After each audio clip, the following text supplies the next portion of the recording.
Hey, Mike, figured I'd just call you. All right, let me make sure the Ah, recording's going, and it is. Okay, great. So let's not worry about why you were late and all. It's not important right now. Let's just get right to the show. We don't have to go a full 2 hours, but 2 hours is the max. If people have lousy attention spans, maybe we'll cut it short because that's the reason my show ain't doing so well in terms of view count. It's because people have lousy attention spans, and I go 2 hours. I just like to say that to give people a kick in the pants to improve their attention spans, so I don't go all this trouble ah, to get this information out. But anyhow, this is your chance to have glory, not mine, because you're the guest. I'm not exactly sure where I first heard about you. I just saw your name on my list of people to contact, and I wouldn't have put you there unless I saw you talk about something that made me feel, oh, this guy's definitely worthy of coming on my show. I better get him on. So we're looking at your about thing on your website, michaelleehill.net. It's mhm. basically your music, your filmography, and UFO experience, as well as some relations to Native American stuff and the Anunnaki. So now I'm going to give you the floor to tell your life story, be the primary source that I'd like you to be, and talk about what you experienced that caused you to do the stuff that you do today. And please make it fun and educational. Your life story. You got the floor. Right on. First of all, thank you for having me, and I appreciate the opportunity. Well, my name is Michael Leal, and I am a contactee. More so than anything, I guess that's why we're talking. But I'm a musician first and foremost, and not to pat myself on the back, but I guess you could say a serious musician. I've got three CDs of instrumental music, and your listeners might know who Steve Vai is. Played for Frank Zappa, David Lee Roth when he quit Van Halen. He sponsored a guitar contest in the past and ended up winning that. And that was pretty mind blowing because he was a serious idol of mine, even wanting to play guitar.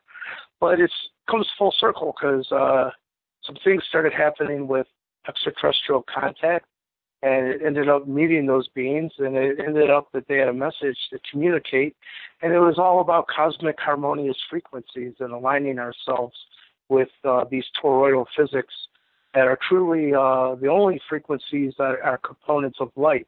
So you align yourself with galactic energy, and Tesla, was all about this, about the 3, 6, and 9. He said once we understood the magnificence of the 3 and 6 and 9, that we would unlock keys to the universe. And it just so happens I've been given the message, and we can talk about this in a little bit, that the frequency 432 hertz is another way of stating 3, 6, and 9. And they're truly one and the same. So, even though all these things seem like they're totally different subject matter, being UFOs, music, Native American Indians, meeting the Anunnaki, they're actually more interrelated than anyone would have ever believed, including myself, you know. But I guess let's just go back to the beginning of how this all started. And I live very close to Lake Erie, and I was having band practice in my house, and I was probably 2 football field lengths away. That's where I live from Lake Erie. And me and the bass player went out in my backyard one night, taking a smoke break, and we seen a craft right over the shore of Lake Erie. So it was very close, and we watched it there for about 10 minutes, and just blew our minds. And I didn't get that one on film, but it sparked my curiosity to start finding beaches and little coves and parks along the lake. And I'd go down around sunset, and I would have my little Sony Handycam, and I'd be ready with it on a tripod. And if a big ball light flew by, I was ready to film it. Well, after doing that for, I don't know, about a year and a half, I started to accumulate quite a library of footage. And it was interesting because they made it clear to me that they knew I was filming them. And I started to actually have like a relationship with these orbs. I would ask them to come in closer, and they would. And it really blew my mind. I started filming them coming up out of Lake Erie and into Lake Erie, which is pretty mind-blowing. But it led to the point where I had accumulated a whole bucket load of footage, and some of it started to go viral. And right now, if your listeners want to check out some of this footage, my YouTube channel is Frozen Hill. And you can see the last time I checked, there was over 4.5 million views. And because of, this footage going viral, it brought the History Channel to my door. And they're sky watchers. And I was going to have like a 5-minute segment in it. And prior to coming in 2008 to Cleveland, Ohio, or a suburb of it, it's called East Lake, but it's about 15, 20 minutes outside of Cleveland, east. And they had come to talk to me about the Lake Erie UFOs that I had been filming, but 2 weeks prior, they were in Washington, D.C., and they were interviewing a Marine there. His name was Terrell Copeland. And what surprised them is he had filmed the exact same orbs of light that I have. By the way, they're showing up worldwide right now, but we can get into that. He had the same story of contact. The same spiritual message was given to him that we need to become aware of thoughts create reality, that kind of whole bed of knowledge, the law of attraction kind of thing. But here's the deal is he was going to be shipped off to another country, and they did a thorough medical test. And in it, they unveiled a unknown blood anomaly that he had in his blood, and none of the best military doctors could figure out what that was. We can get into what the actual anomaly is. I know it well. Because what happened was the History Channel thought, wow, wouldn't it be weird if these two guys that don't even know each other, they're separated by 500 miles, would it be strange if they both had the same blood anomaly? Because they both filmed the same objects, had the same story of contact. And so without telling me, they asked me if I would just be willing to go to Boston to have an update done to my story. And when I got to Boston, that's when I learned they're taking me to Boston University or whatever the hospital is there in Boston. And Harvard is right there, and they had my blood work done by a Harvard professor. His name was David Sistrom. And they also had Terrell Copeland come in, and they redid his blood work. And what the results were was I had the exact same blood anomaly that Terrell Copeland had. And that is an increase of creatine kinase. And what I learned through all this is everyone's brains releases creatine kinase, or CK for short. And what CK, the enzyme CK does, is it brings oxygen into the bloodstream to facilitate healing. So if you've had a ripped up muscle, or you've had a heart attack, or some kind of brain aneurysm, that your brain will release more CK because it brings more oxygen to that damaged area to facilitate healing. Well, the normal levels of creatine kinase in someone's blood is 25 parts per liter of blood. What they found in my blood, I was at 2,100. But at 2,100, they couldn't find any medical reason, neither brain nor muscle, that why my body was releasing these massive amounts of creatine kinase. In essence, just super oxygenating my blood. And what I found out now is the more oxygen in your bloodstream equals how much electrical capacitance your body holds on a cellular level. And you could look at that as chi or prana, life force, whatever you want to look at it as, but there's a larger pool there. And so the last day of the production shoot, the professor comes in, yep, you have the same anomaly as well, and your plane's waiting for you. And I was like, wait a minute, this isn't a TV show anymore, What the hell are you talking about? He said, well, what do you think unknown means? He's pretty much wasn't real nice about it. I was like, I this isn't a show to me anymore. Is there something am I in danger? And he said, the only thing he could think of if he had to make an educated guess is that there was some kind of unknown virus that was tricking our bodies into producing massive amounts of creatine kinase when there wasn't any medical reason to do it. And they sent me home and said, see your family doctors. And more specifically, they told me if you can contact your biological parents, because at that time, well, not at that time, I've been adopted my whole life, but at that time I had not met my birth mother, and I hadn't met my two sisters. And they said, if you can contact your birth mother and father, see if this is a genetic trait down through the family, that might be very helpful. So for the first time, I contacted and met my birth mother and my two sisters, and that's when I found out that I am Iroquois Indian on my mother's side, and Montauk Erie Indian on my father's side, and more specifically on my mother's, the Iroquois, I am Seneca. And all this becomes very important because what we'll get into here in a little bit is all this led to actually meeting the Anunnaki face-to-face, or face-to-face as it turns out. We can get into that. But they said, we want to talk to you about this blood anomaly that was revealed on the History Channel, because it's truly an indicator that you are of our hybrid bloodline on this planet that was once known as the Nephilim in the Bible. And at that time, this was 2008, there was no ancient aliens on TV or anything. I had no clue what an Anunnaki even was. They approached me and said, we've been known in your past as the Anunnaki.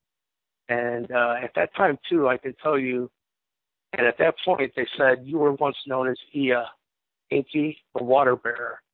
I could tell you, if you don't know what the Anunnaki is, that made even less sense, And I can tell you right now, we can get into this, but I'm going to stop it here so we can just continue the conversation. But this was in 2008, my first meeting with the Anunnaki. After this happened, in meditation, I was in contact with them again, and I said, listen, if you are who you say you are, and I am who you say I am, encode the name Ea Inky into a crop circle. That'll be my confirmation, because I'm a student of the subject. I can guarantee you I will notice, Then the next thought in my head was, what a silly request, and in my mind I said a big crop circle with Inky written in cursive. It's like, the hell is that going to prove? But then again, it hit me again. I'm like, well, if you are who you say you are, you'll figure it out. Figure out a cool way of presenting the information. And then I got really cocky. I was like, and encode it with something only I would be able to decode. Well, in 2011, a crop circle showed up in Italy. Your listeners can just type in Inky crop circle 2011. You'll find the info on it. And encoded in ASCII binary code around a 7-pointed star was the name Ea space Inky.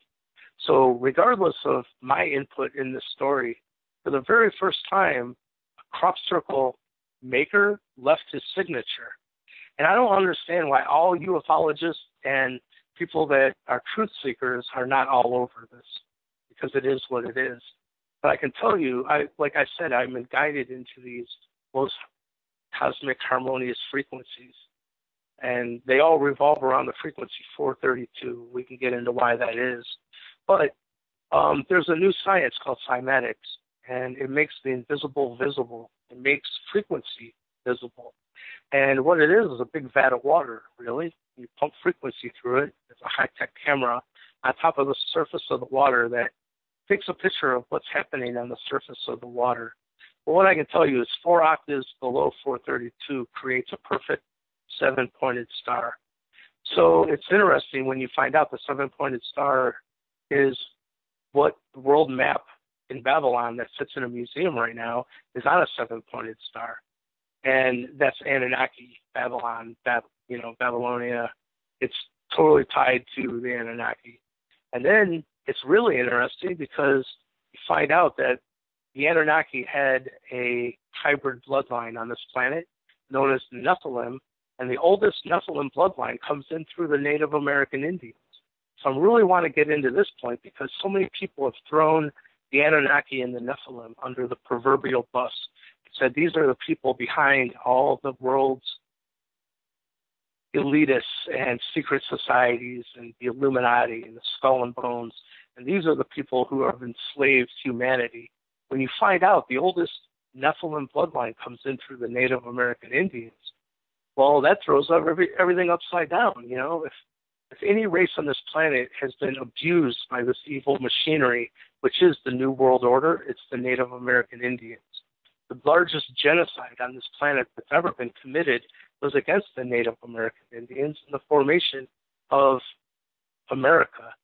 But I'm going to stop right there because that'll give us a basis of some things to talk about.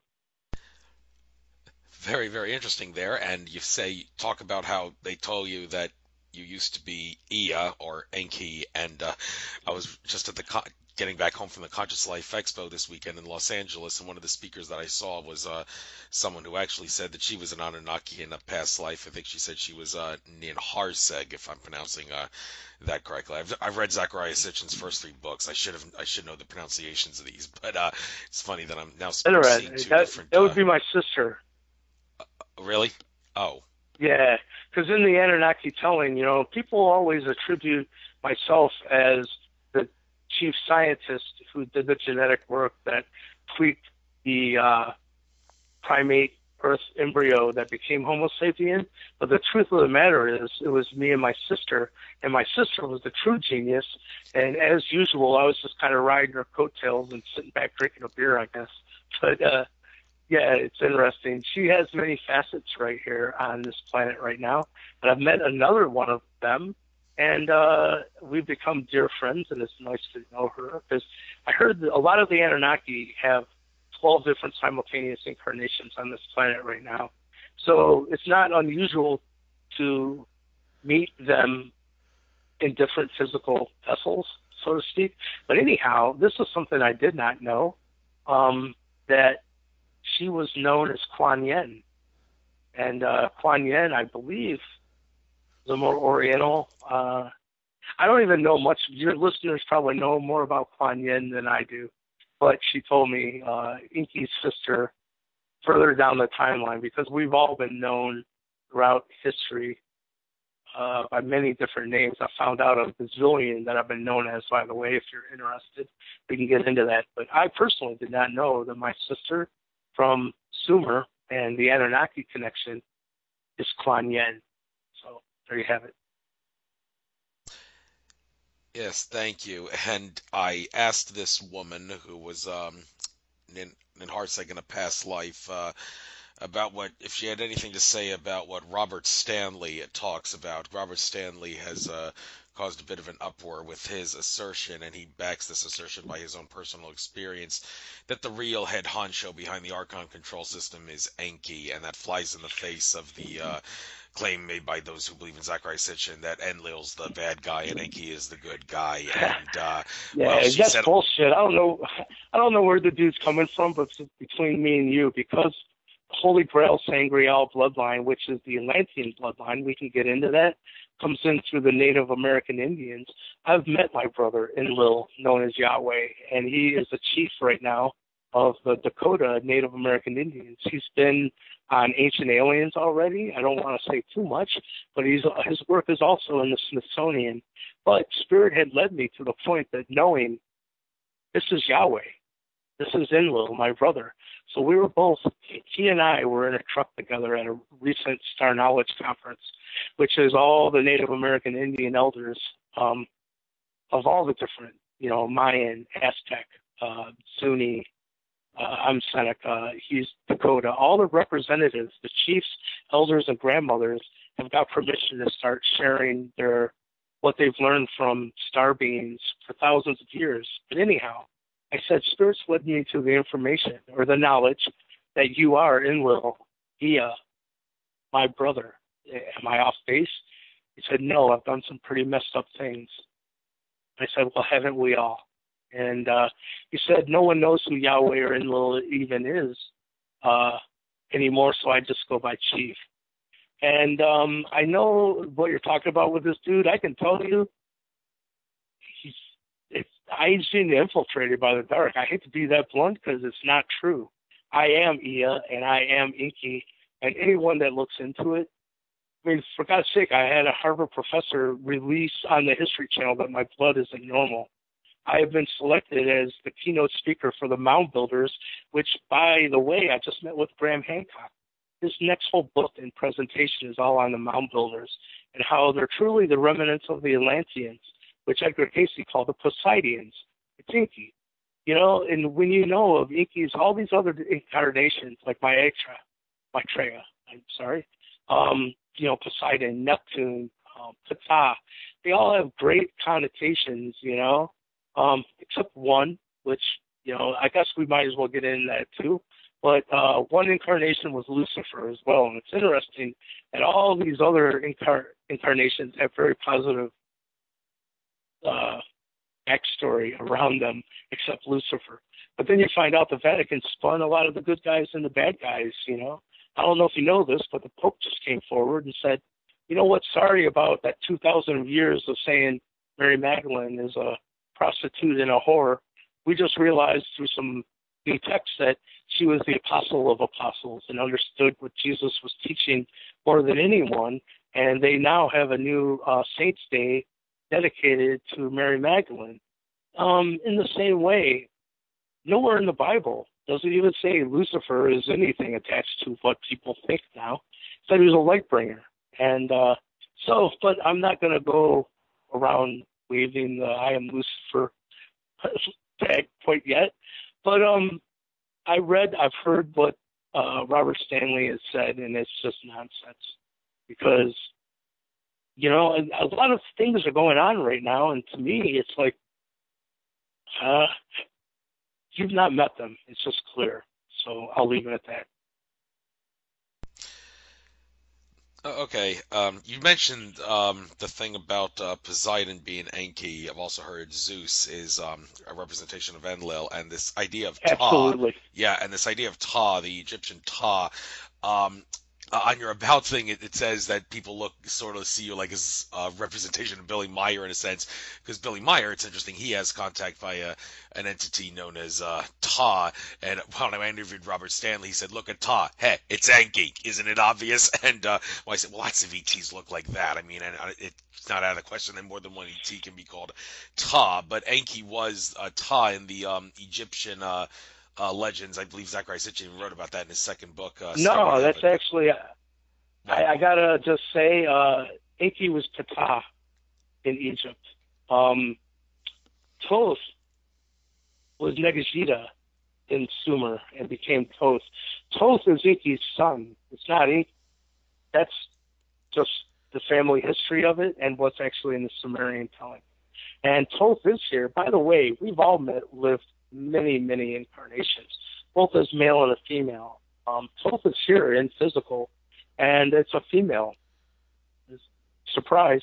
But anyhow, Ptah, and it's interesting that no one knows who Ptah is in the Egypt pantheon, but what's really interesting is in the past, the statue of Ptah is a guy holding a sword, and it's going down, and that the person that best was like written in stone and an image maker for Ptah would get this Ptah statue. Well, now at the Kodak building in Hollywood, where Oscars are given out, the back of it is a giant archway with Enki and the tree of life in between, and it's an eagle-headed Enki and then a human-headed Enki on the other side. And it's on the building, the Oscars are given out. But if you look at the Oscar, it's a statue of Ptah. So even to this day, the best image makers that are communicating Enki's message get an Oscar or a Ptah. And what you find out is, you know, there's two camps that divided off of the Anunnaki to help mankind evolve faster. We can get into all this. But the one that reflected back a negative polarity in service was Marduk, or he became known as Ra in Egypt. And Ra, his spiritual role is to reflect back a negative polarity, to show this is mankind's true inner, I don't know how to put it. but he works through greed and money and influencing people. It's like dangling an illusionary a carrot that, like, would you give your I am, your energy away to an illusionary outside source? Some call them archons. It's Marduk's role to make sure no one gets through the gate, the proverbial gate, that will give their I am, give their energy away to illusionary outside sources. His main tool to do that is greed and Brahmanism, money. Inky is here to whisper in the other ear of humanity and inspire us into higher realms of knowledge of light and sound and what it has to do with the physical reality, and teach us things that actually uplift the human spirit, culture, music, art, poetry. And so it makes perfect sense once you start to find out these things and look at what's going on in Hollywood. But everything up until very recently was infiltrated by the light and dark. But we're in a new time now. We're in the age of Aquarius now. And that whole accelerating of light and dark to help us, it's done and over with now. So we're definitely in a new time period. But I just want to say Toth and Inky are not one and the same. Toth is Inky's son. Thank you. I didn't say Toth was Enki. I said Ta was Enki. Ta, whatever you want to say. I think the P is actually silent. Right. Oh, I thought. I'm sorry, I misunderstood you. Well, yeah. Well, thank you for clarifying everything. I'm glad you know that, because not many do. Okay. Awesome. Right, but like one other subject here. Well, let's try to kill two subjects with one stone. The whole controversy behind there's reptilian connections to the Anunnaki and the whole eagle serpent thing. Seen a few presentations and talks on this. I believe eagle is Enki, serpent is Enlil. That's representation, and also the idea that there's a reptilian connection to Anunnaki. David Icke's proposed that idea. He also talked about how he met Zecharia Sitchin face to face and asked Sitchin, how come you never talked about anything about a reptilian or serpent race of ETs from ancient Sumeria? Isn't it obvious that from the evidence that such a race of aliens existed there? And he says Sitchin looked across the table and told him, don't go there. Apparently Sitchin didn't like the idea of reptilian aliens, so he just wanted to stick to like maybe human-like ETs, which is what the Anunnaki were, according to what the research suggests. But I've heard from other folks, like in the ET contactee community, that the like Draco reptilians and the Anunnaki that Zecharia Sitchin talks about, they actually made an alliance, and there was some inbreeding between them. And some have asserted that those eagle representations that look like eagles from ancient Sumeria, they're not actually they have wings on them. They're not actually eagles. Some say they're actually reptilians. Carrie Cassidy even says this actually looks more like reptilian than an eagle to me. But I don't see why it couldn't be an eagle if the whole eagle serpent thing has some validity to it. Was I right about that? The eagle is a representation of Enki and the serpent is Enlil. And how does that tie into this whole thing about the reptilians having an alliance with the Anunnaki? Actually, it's all intertwined, brother, and it's all Native American Indians. Like, people don't truly know where this is coming from, but the knowledge of what the Serpent clan is and what the Eagle Nation is has been withheld for thousands of years within the Native American Indian culture. And the Serpent clan, the Brotherhood of the Snake, was originally Incas, and it was very benevolent. But at a certain point, we can get into this because I know what happened, but at a certain point, this experiment to accelerate human conscious evolution was put into place that made us experience our own mental energy in an accelerated fashion. And light or dark, whatever you put out, you experience back magnetfold. Up until they told me when I met them in 2008, at the very second we entered the age of Aquarius, which is the age of Inky, by the way, and I'm sure you know because you sound very educated, which is nice. But Inky was always depicted with either water erupting out of his shoulders or he's carrying a bucket or a pitcher of water, signifying he was the water carrier or water bearer. And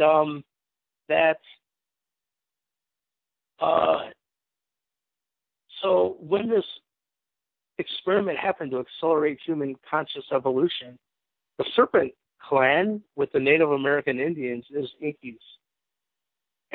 But there's two different factions. Some call them the dragon families, and a lot of with the economic thing going on right now, there's a lot of talk about these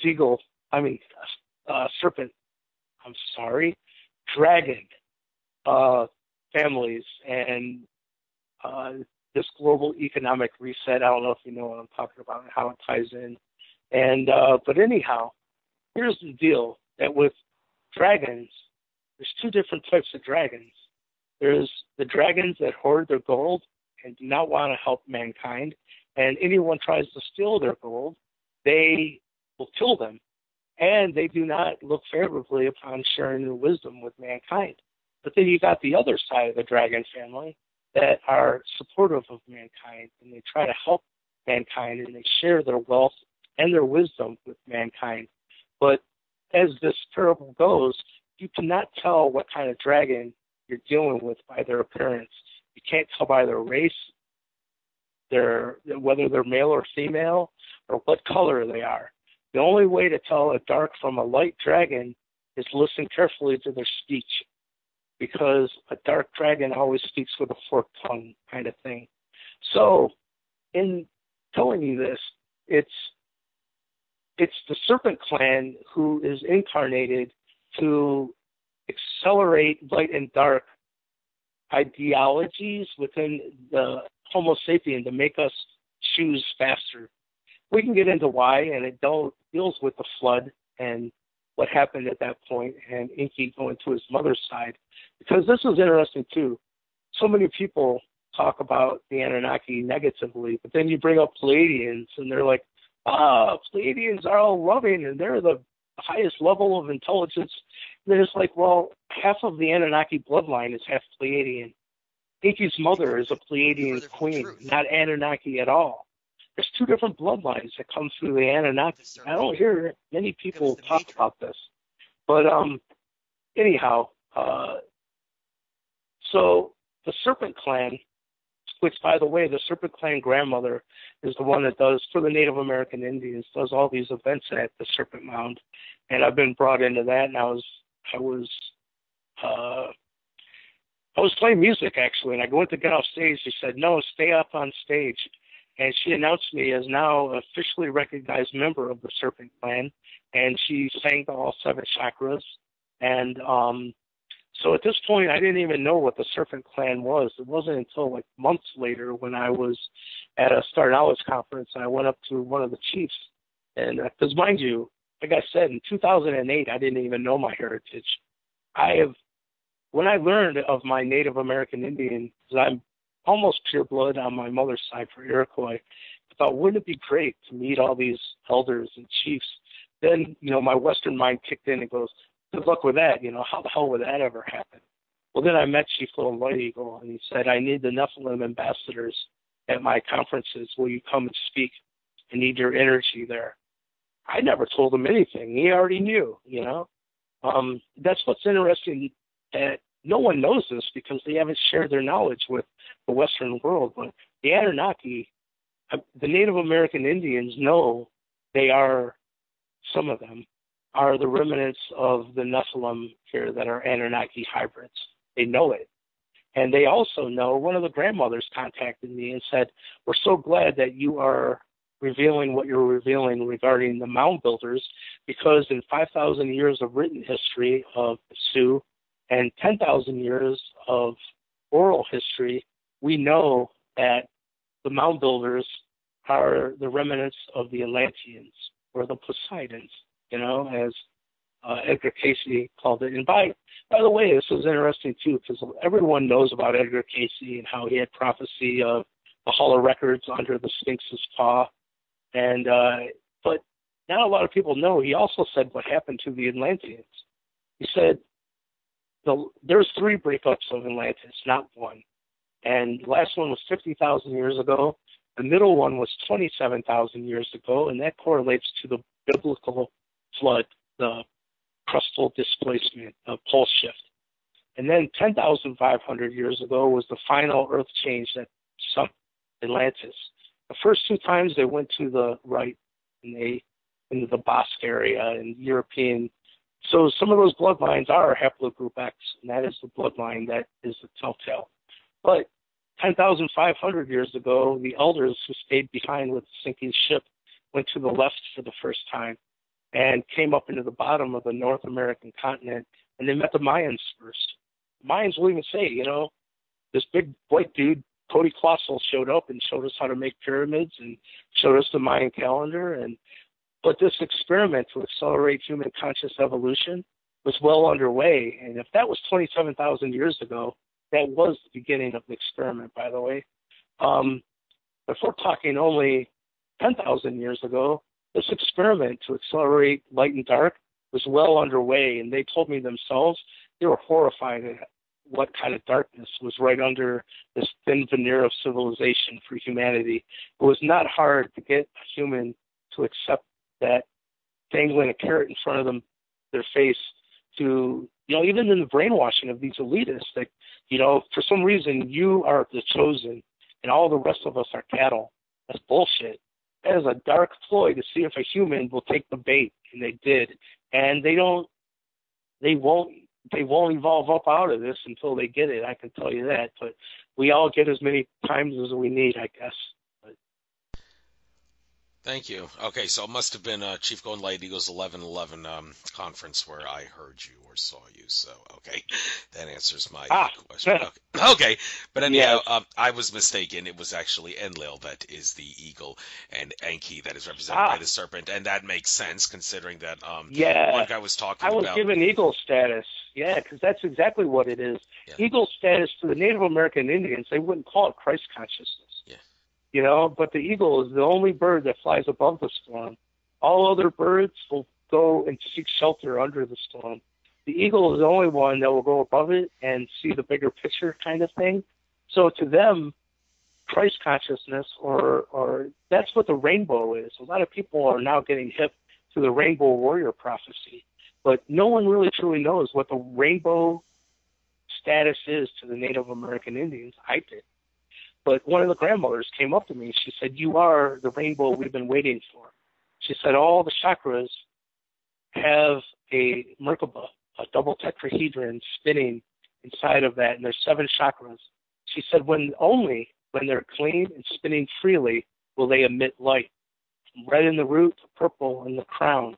And she said to those of us that have the gift of sight, those individuals that have cleared their chakras have become the whirling rainbow.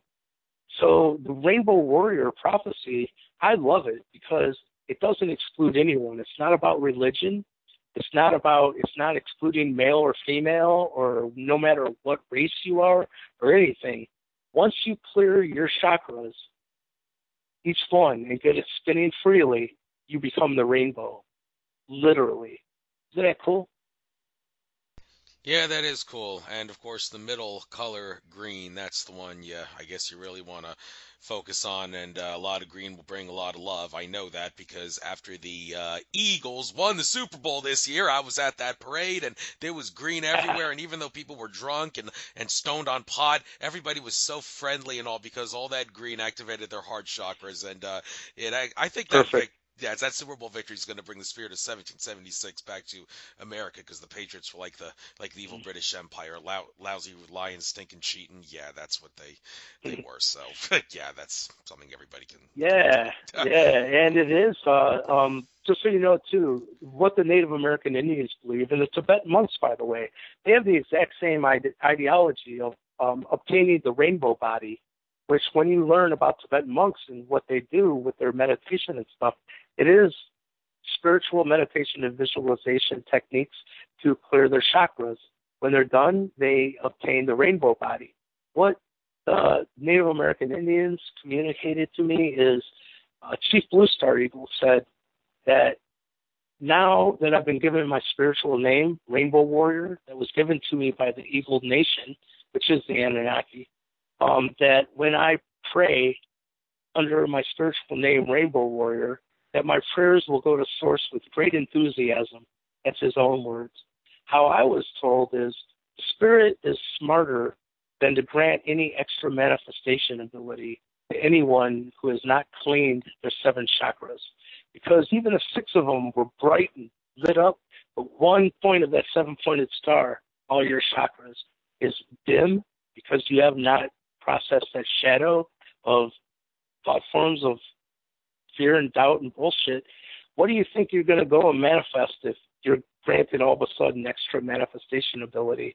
You're going to go right to what you haven't cleared yet, and it's going to be horrible for you.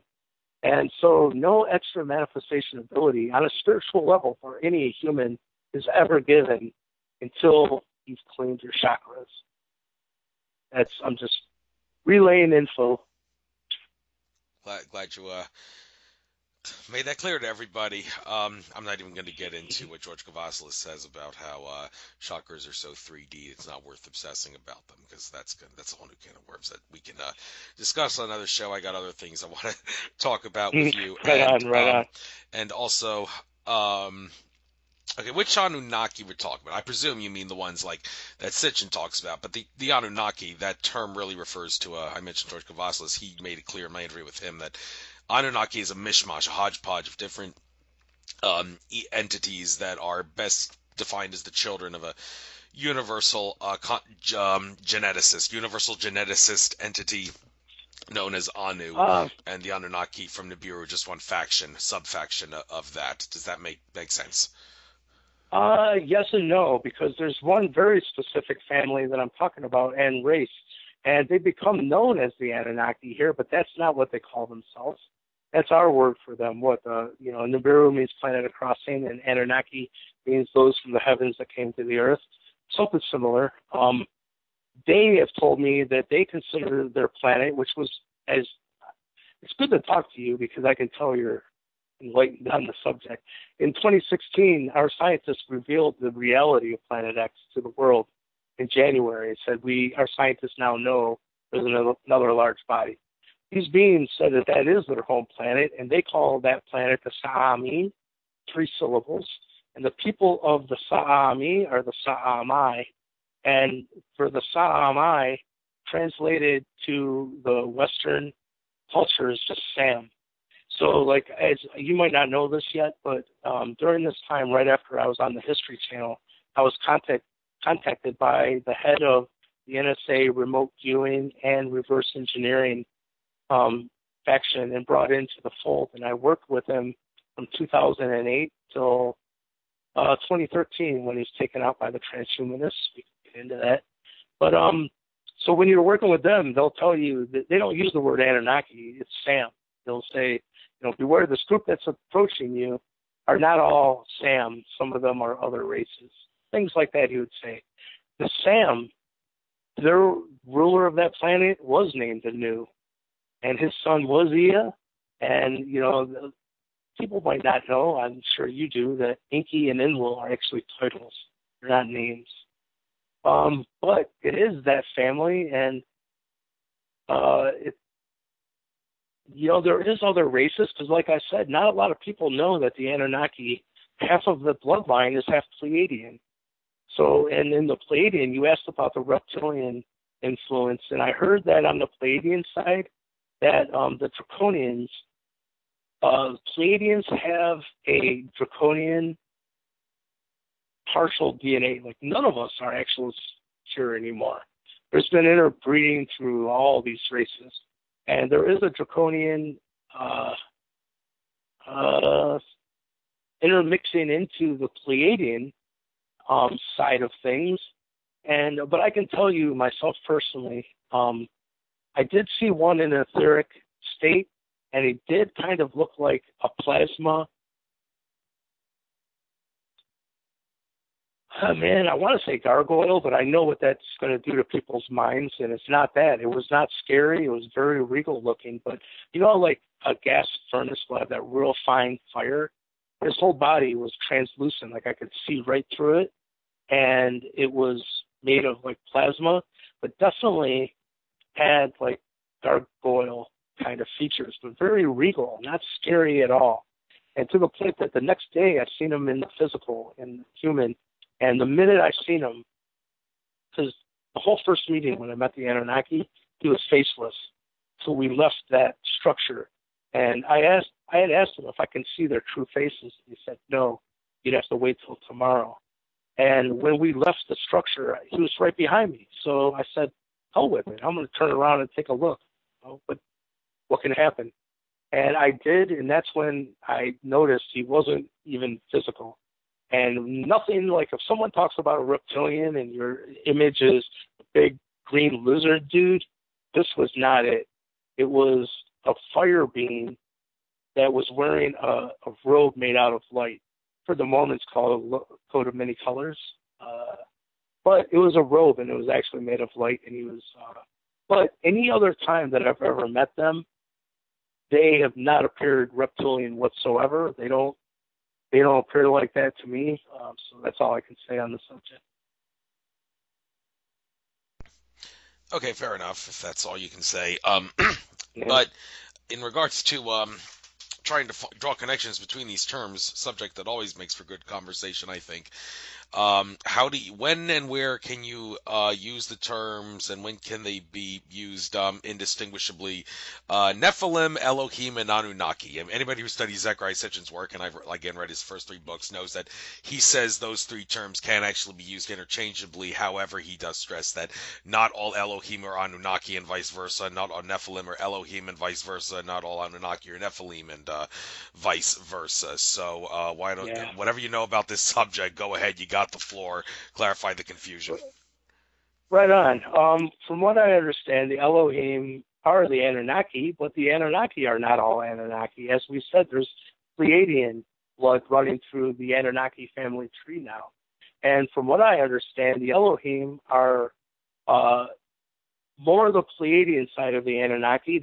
Are you hip to the Wingmakers? Bit of info?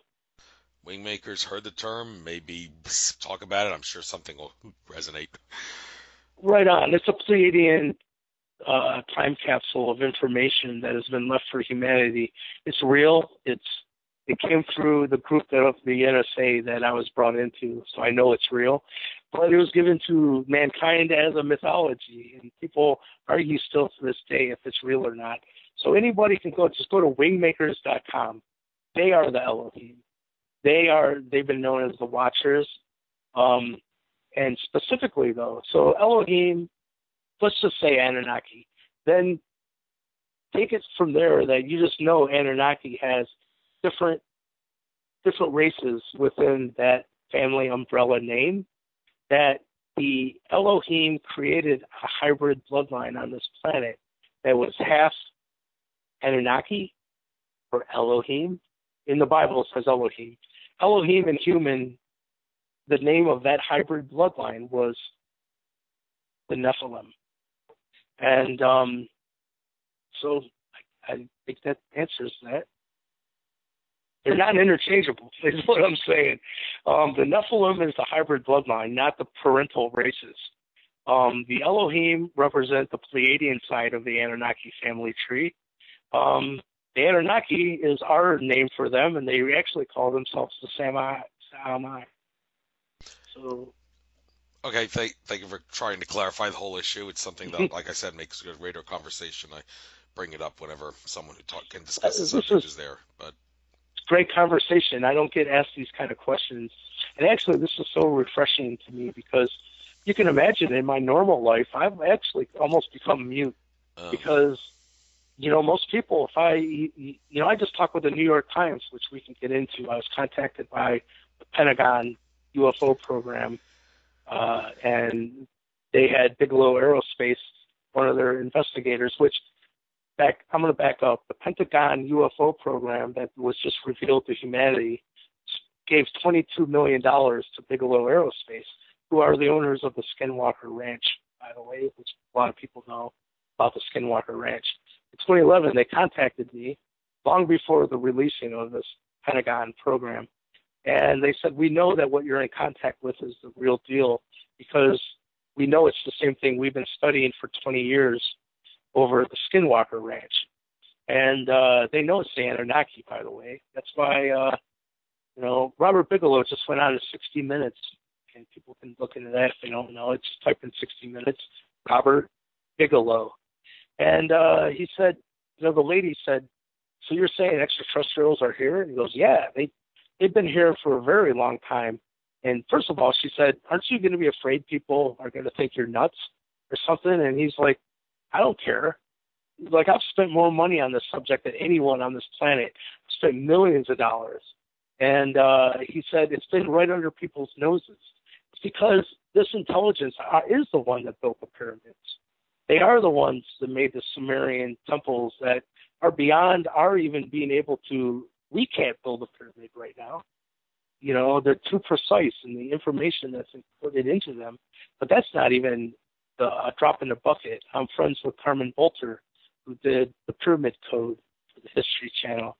And she's working on a new project because they found with ground-penetrating radar under a place called the Labyrinth in Egypt that there's a sprawling complex. She said most of the rooms are the size of grocery stores. Some of the smaller rooms are the size of Olympic swimming pools. And these structures span out over acres. She said if you just took the hallways to walk from one to the other, you'd have over a mile, I think it was 1.2 miles of hallway just to walk through to get the room to room. This ground-penetrating radar is so sophisticated, it can tell the difference between precious metals and do a thorough three-dimensional printout of it. She said that they know these rooms are filled with nothing but gold and artifacts. But that's at 60 foot. At 110 foot is a whole nother complex that mirrors the 60-foot level, but there's no hallway that goes from 60 to 110 foot. And that one is also filled with gold and artifacts. And she said that these scientists now that are looking at this don't ever believe it was above ground. So the reason I'm even bringing this up is right now they're looking for rights to excavate it. They said in the same way that, you know, the only thing sticking above the sand in Egypt of the Sphinx back in the early 1900s was his head. They had to excavate the rest of it, and sure enough, there's a body under there. But in the same way, they're finding out with this ground-penetrating radar, brand new technology. Heard it's like supercomputer, quantum computing algorithms that's being used. But they know there's hundreds of pyramids under the sands in Egypt that are pristine. Those pyramids have never had the outer casings ripped off of them like we did to rip the granite, like that was made to the tolerance of a mirror that cased those pyramids in Egypt. No one in humanity has ever seen a pyramid in its pristine condition. And all they need to do is start excavating this stuff. I joke around. I said, it's just going to, the Anunnaki is going to come in with their Anunnaki sand suckers, you know. But anyhow, that's a joke. Someone's going to have some explaining to do. And to me, you know, because of the work with the NSA, and they know I'm EA, by the way, obviously that's the reason any of this is working. I was brought into a meeting with the elite and stuff. They wanted to talk about First Contact and actually why my show for Spike TV that I filmed with them in 2012 was not allowed to be aired. And I was working at a conference called the Pythagoras Conference. And all those things were shut down because the head of this program for the remote viewers and the reverse engineering technology department for the NSA, this is the ones that were funding these secret space programs that Corey Goode and David Wilcock. You know, everyone is so wrapped up right now into the secret space program. It's like, well, where do you think they're getting? Isn't it more interesting? Where's the technology coming from? These are the people. So because they shut down my Spike TV show, he made them explain to me why.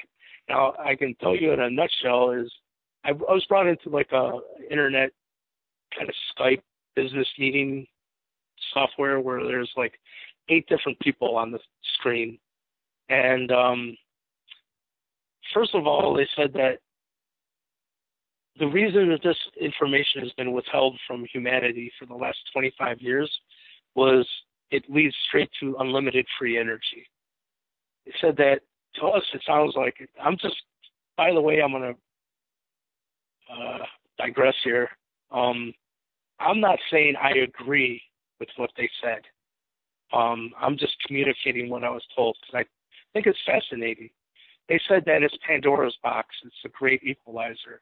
That once unlimited free energy is released on a planet, there's no one on the planet that will not have access to unlimited free energy. They said, what do you think someone that has the mindset that they would take a woman that's been rumored to have an affair, and they take her to the middle of the city or the village and they stone her to death. These, Middle Eastern terrorists who would make a suitcase bomb, what do you think that they're going to do with their unlimited free energy? So they said pretty much it's been withheld from humanity because they fear the misuse of it. And by the way, they said it doesn't take alien intervention. There's smart people like Tesla, Nikola Tesla, that's already figured it out. But they said how it ties into the UFO subject or extraterrestrial intelligence is as soon as people realize we're not alone, the next question is, well, how are they getting from point A to point B? That leads to their propulsion systems. That leads to unlimited free energy. And point blank, they just said, we're not prepared to release this to humanity. We think it'll be misused. And they said, plus a lot of their research had stated that fundamentalist religion was going to freak out and have the carpet pulled out from under their belief system. And first of all, I got to be honest, I never thought about that. What would those that would misuse it do? Never even thought about it. But I did think, I told them, I said, since we're all in agreement here that there's higher levels of intelligence that we could be discussing this, because any race that is very advanced would have had to get through the same stage of evolution. If they didn't evolve spiritually as quick as they grew technologically, they'll probably self-implode. I said, why don't we talk to some of these races that made it and see how they did it? Definitely don't want to talk to Trump. Don't want to talk to Putin. Let's talk to the Pleiadians or something. And beyond that, I said, and why don't we release the reality of this intelligence in human history's past first? That should alleviate a lot of the fear, because once people know these were the people that built the pyramids, and if they meant us harm, we wouldn't be talking right now. I think it might alleviate a lot of it. And not only that, I can prove now that they've been trying to drip feed us into understanding these cosmic harmonious frequencies and aligning ourselves with galactic toroidal physics of how energy truly works. And Tesla was on this as well. And they've encoded this, since it is the 432 frequency, for instance, right out of Sumeria, we had this functioning form of culture, whether it was law or mathematics or timekeeping. So timekeeping, they've given us this idea of dividing or multiplying whole units by 12, whether it's 12 inches in a foot, 12 hours in a day, 12 apostles, 12 days of Christmas, 12, 12, 12, 12. So take the 12 hours of day and 12 hours of night. Just get your calculator out and see how many seconds is in 12 hours. It's 43,200. It's 432. When you look at the Sumerian king list of how long some of those kings had their reign of rulership, whatever you want to look at it, some of them are 432,000 years long. What I am here to prove as well is all octaves, like Pythagoras is the one that, it's easy math. If you want to find the lower octave of 432, because let's say you got a piano in front of you, middle A note is tuned properly. You got that middle A note above C, which is where everything, our standard tuning is right now. That's the note everything syncs up to. Right now it's 440 hertz. Should be 432. We can get into why. But to find a lower octave or higher, you just divide by 2 or multiply by 2. So just because you got your middle note on a piano tuned at A note, the 432, there's still a lower A note. Then there's a whole nother octave lower as you go down to the left. It's very easy. You just divide by 2. So the actual precise frequency of the lower octave of A equals 432 is 216. And then it's 108. Which 108 is interesting. The Tibetan monks have 108 beads on their prayer bracelets, and a lot of their mantras they will repeat 108 times. And that's 2 octaves. below 432. Then it's 54, and it's 27. And that 27 hertz, 4 octaves below 432, as I said, when it's put through a scientific cymatic device, creates a perfect 7-pointed star. It's all 432 based. But what I want to tell you is now, fast forward in time into the mound builder culture, what is going to be revealed to the planet very soon is 432 based mathematics and physics is actually encoded into the actual layout and dimensions and blueprint of these ancient mound builder sites like Cahokia and St. Louis and Newark earthworks. And then what I mean is that one wall will be 1,080 feet long. Another wall will be 2,160 feet long. That's 216 and 108. They are precise octaves of 432, and they're encoded. My whole point with this is there's no doubt that the Anunnaki, whatever we want to call them, has been guiding us into unlimited free energy, drip feeding us. If they meant us harm and they were this evil group, why would they be doing that? So it's very important to me, and my suggestion to these elitists were, if you're afraid of how the religious fundamentalist is going to respond to this information, reveal their reality in the past first. So it's interesting. That's what I'm seeing happening right now, like in Antarctica and under the sands in Egypt.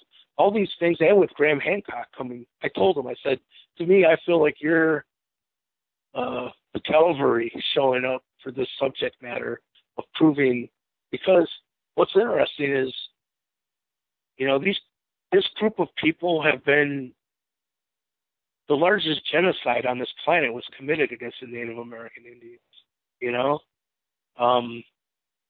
It'll be interesting for people to realize who they truly are.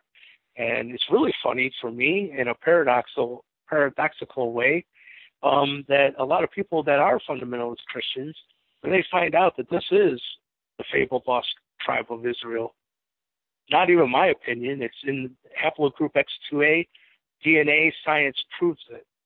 No ifs, ands, or buts. It only comes in through the Native American Indians in the North American continent. Mostly it was Christians that committed genocide against this race that they were supposed to, in their own book, in their own belief system, this is the people they're supposed to be protecting. Isn't that kind of interesting? Indeed, it is.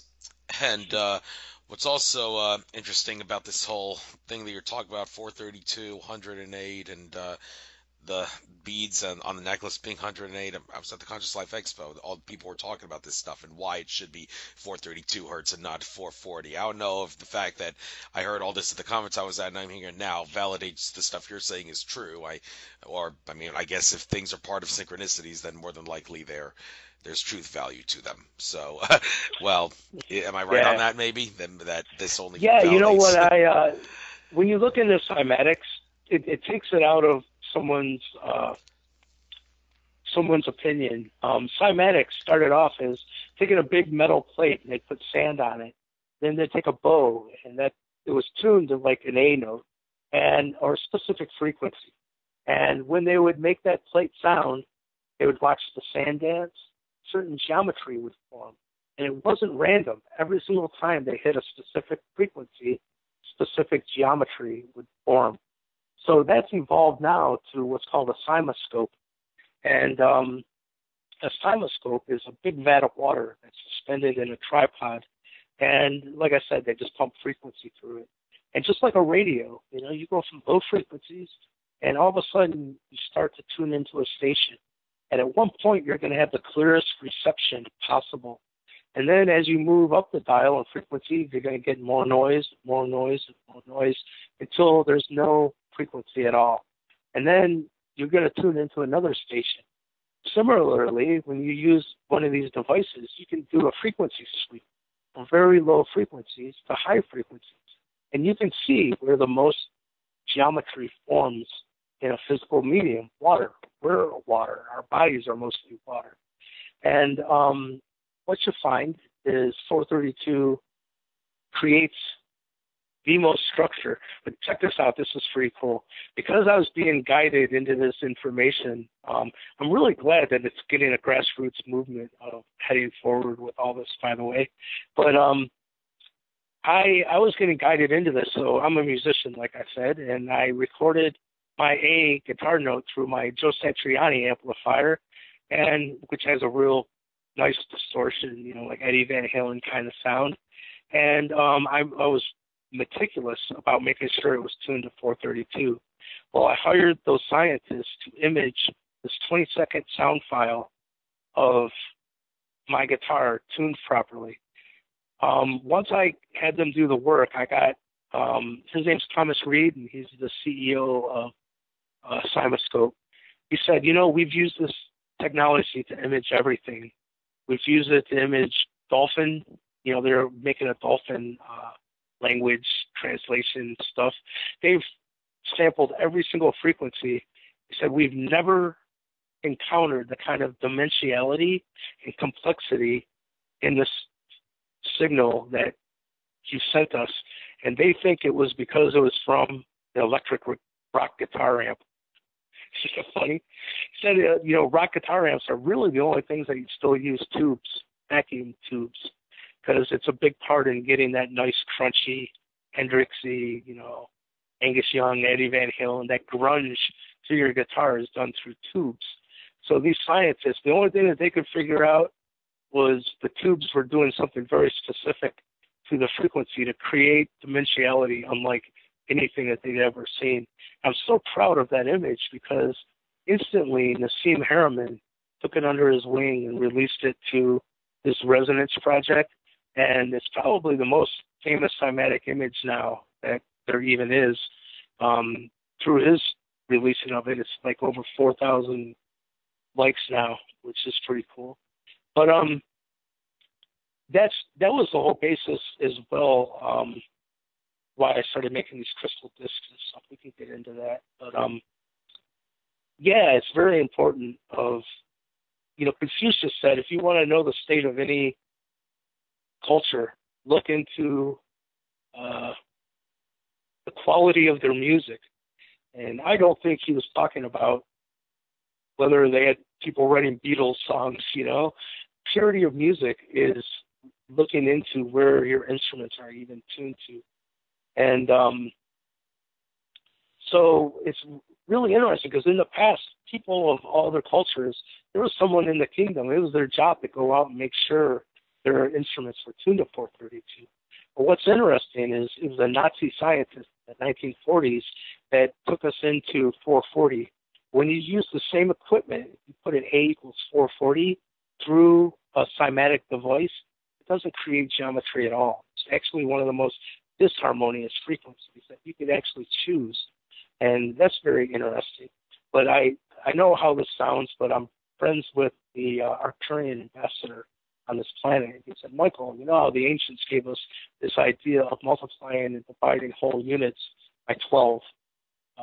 He said, let's take 440 and divide it by 12, and let's see what we get. He took out his calculator, and you get 36.6666666666666. It goes on for a while, and then there's a 7, and then the pattern stops. But it goes out for about 10 digits of just sixes. And he said, oh, my God. He goes, look at this. It's pretending to be sacred geometry while still being an imposter. Now let's take 432 and divide it by 12 and see what we get. What you get, all your listeners can just get your calculators out and verify this for yourself. 432 divided by 12 is 36. Perfect 36. And what you find out is all 432 based mathematics, those numbers all resolve to 9, meaning 432, 4 plus 3 plus 2 is 9. 216, 2, 1, and 6 is 9. 108, 108 is 9. Lower, 54, 5 and 4 is 9. 27, 9. So when you get 3, 6 is 9, you know, 3, 6, 9, well, that's exactly what Tesla was talking about. It's another way of stating 432.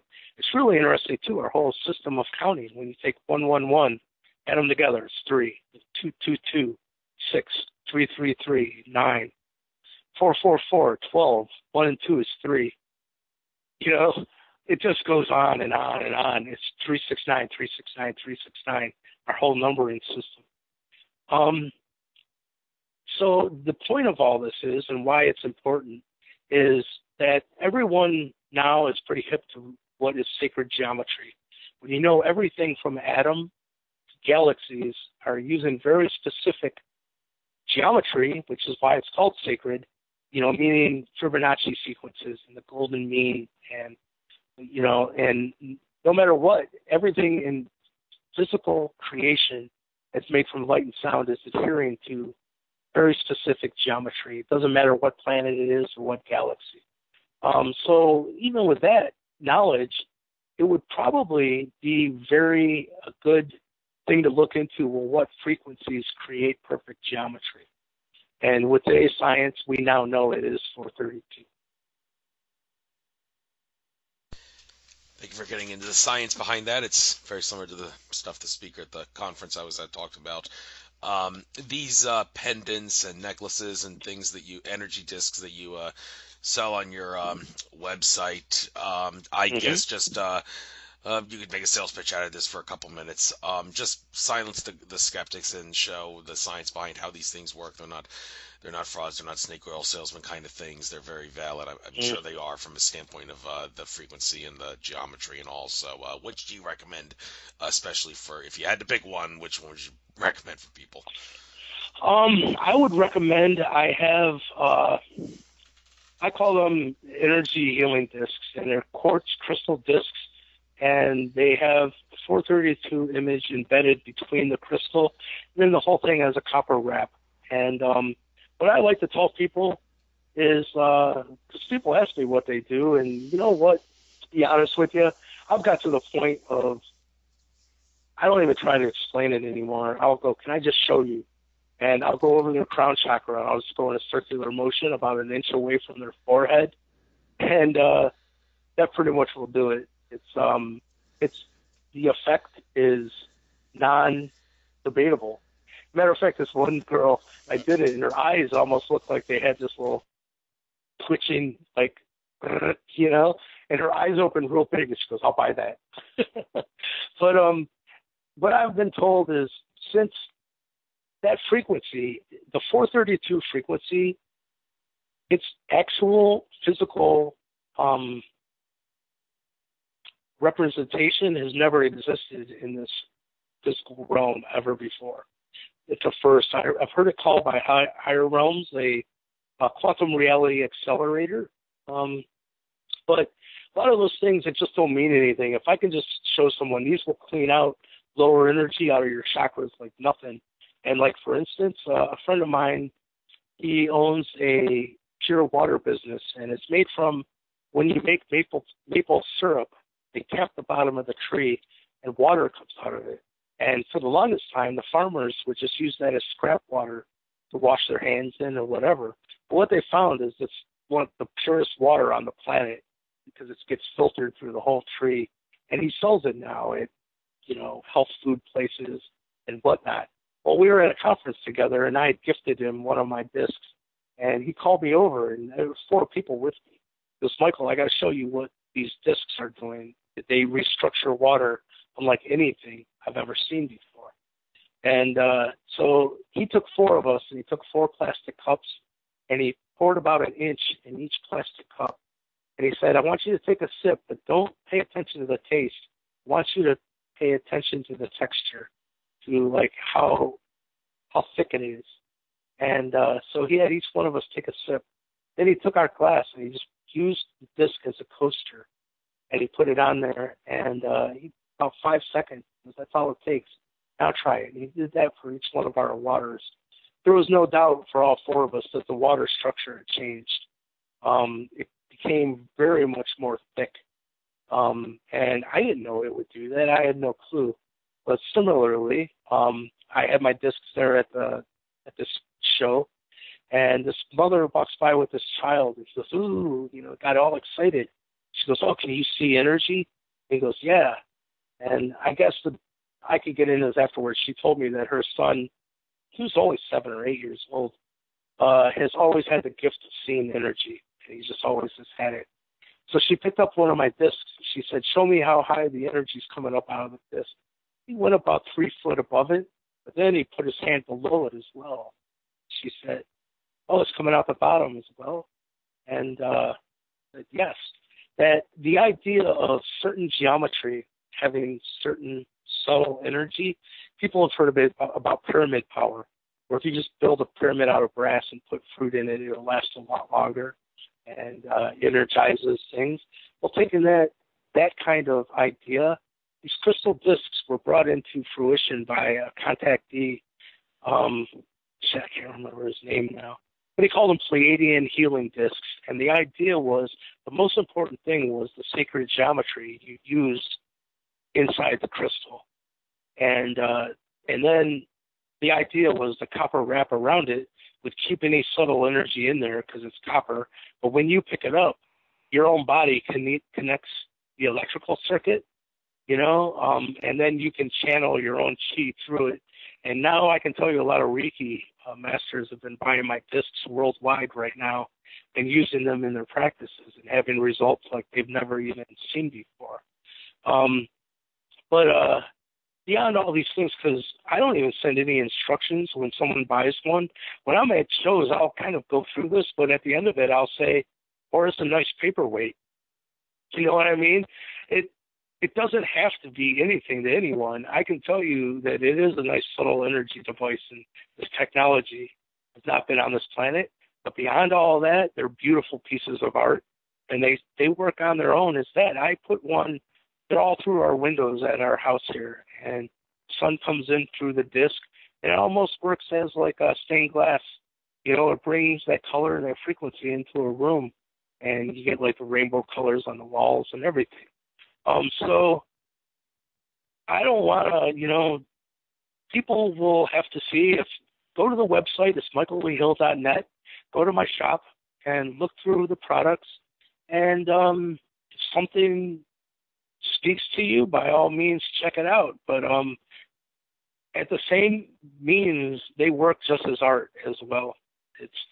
People will do with them, but because of this, I've been learning all kinds of new stuff. Like, people are telling me they started sleeping with them under their pillows, and that they had out-of-body experiences and lucid dreaming at night.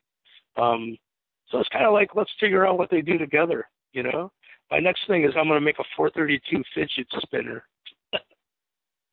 I'm actually serious about that. Imagine those fidget spinners, and when you spun it, it actually worked like a Tibetan singing bowl and put out a perfect 432 frequency. Anyone out there, run with that idea. Let's bring it into reality. Thank you. One of the products here, the Tree of Peace pendant. I see this and I'm looking at the word peace. It's interesting. One of the speakers of the Conscious Life Expo said something I've never thought about, and it looked like some of the audience members were taken back by this, that when you want to talk about what's the most important thing in all of existence and all of consciousness, and many would say love, infinite love, and the speaker would say no, because love, you talk about love, you're creating duality. There's got to be duality with love. It's better to say that the more important thing than that is peace, because for some reason the speaker says with peace there's no duality. Well, I don't know. Do you agree or disagree with that way of looking at it, that there's no duality with peace, but there is with love? You know what? That's interesting, and I do like it. The Tree of Peace is actually part of, a lot of people know of the Iroquois tribe of Indians, but what they don't know is that's not one tribe. At first there's 5 tribes, now there's 6, but these 5 tribes originally were at war amongst each other for generation after generation, brother against brother. And these wars, it was almost like the Hatfield and McCoys, and because of their own spiritual ideas, if you killed my brother, I had to kill your brother. And it kept these ongoing wars just going forever. And but right now, the Iroquois are a united confederacy, and they've lived in peace, and they're actually the oldest functioning democracy on this planet. And what you find is our founding forefathers, George Washington, Thomas Jefferson, Benjamin Franklin, they went to the Iroquois Seneca elders to base this experiment and we the people and our Constitution on Seneca. law, which is interesting. Them being the lost tribe of Israel, the Templars being very involved in the creation of the United States. What I'm here to reveal is the United States was the culmination of that experiment in accelerating human conscious evolution. That the final phase of this experiment was we are going to create this new society of freedom, and then all parties, light and dark, are going to go to the sidelines. And mankind is going to be allowed to create with us either heaven on earth or hell on earth, you know? And unfortunately, we've done about the opposite. But a lot is about to change because, like I said, when people find out that our forefathers went to these people, and the Seneca own their own land, by the way, in New York right now. People don't know this, but it's like a country within a country. And they own Salamanca. And Salamanca is where Niagara Falls is. So anyone that's ever traveled to Niagara Falls, they can tell you, you pass a huge sign that says you've now left New York, the United States of America, and you are now on Seneca land. And there's a toll being assessed for your travel through Seneca land, and it's being paid for by the United States of America on your behalf. Have a nice, safe journey. What people will find out is in the late 1990s, that 100-year treaty that, because Salamanca is the only city that's been leased to the United States that's not owned by the United States. That treaty was up in the late 1990s. So they had to redo the treaty or give Salamanca back to the Iroquois Seneca Nation. Can you imagine? So at this point, it was decided I believe it was $80 million went to the Seneca, and still to this day, $800,000 is given as the fee now to lease Salamanca back to the Seneca. I think someone damn well knows exactly who the Seneca Iroquois are, meaning they are the lost tribe of Israel, and they are the Atlanteans, and there's no other way. Why do they still own their land? Why hasn't the United States just nuked them? You know what I mean? I think that they know that they can't, but that's a whole other story. Got off on a tangent there. I think I spun out. It's all right. Get off on tangents often. A lot of people do. I want to get back to the Lake Erie UFOs for a moment. We're talking UFO or also USOs, because we're talking about a lake here. Do any of them come out of the water? Both, yes. I filmed them coming up out of the water, and what I found out is they're Merkabas. They're not even what the Bigelow Aerospace investigator told me is, what's going to be a shock to people is these are not UFOs in the way that we think of, like nuts and bolts, metal, a craft. That these are more akin to portals and time travel, he told me. And he had told me about the Skinwalker Ranch, and the reason it's called the Skinwalker Ranch is the Native American Indians would see this orb of light, chariot of fire, come down out of the sky, and they would turn into a biological life form, like a giant wolf or a giant deer or giant anything. And that's why they called them skinwalkers. But this investigator pointed me to the UK Ministry of Defense declassified a whole bunch of UFO documents. And he said, check this one out in particular. And I went and I checked it out, and it said, the real deal are these orbs of light, but the color that you see them is dependent on the frequency at which they're pulsating. And they said in some way they can divide. One can become two, then two become three, and then they can come back together. But in some way that is unknown. This is the UK Ministry of Defense, by the way. It said 3 of these orbs of light can come together and create a giant triangular craft that accounts for these massive triangular craft that's been seen like over Phoenix. So this isn't my opinion. Take what Bigelow Aerospace and the UK Ministry of Defense, when you take this into account, This is an intelligence that can become anything in our physical reality, from technological to biological. And with the Bigelow connection, it's really interesting because John Alexander was, I think, he was a senator who aligned, the way for Bigelow Aerospace's being involved with our federal government. It's John Alexander set all that up. Well, John Alexander just was talking about, if people go and type in John Alexander, Bigelow Aerospace, no, John Alexander Skinwalker Ranch. There's a recent video of him being interviewed, and it's pretty mind-blowing. They said, have you and Bigelow come to a conclusion of the intelligence behind the phenomenon at the Skinwalker Ranch? He said, yes, we have.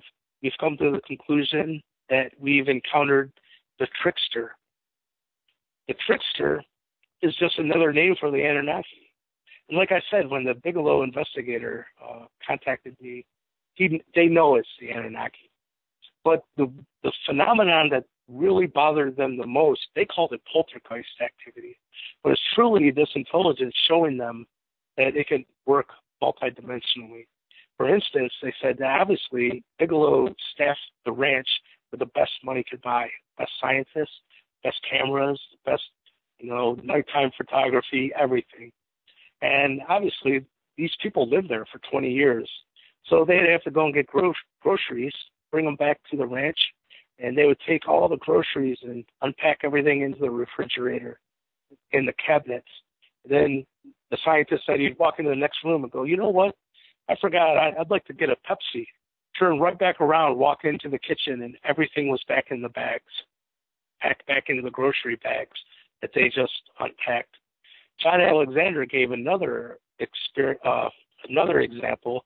He said that these orbs of light were coming down over a cow pasture in the ranch repeatedly. So they decided to put up 3 poles with like 4 different kinds of cameras, really high-tech stuff, to see if they could capture these orbs and what was happening over this cow pasture.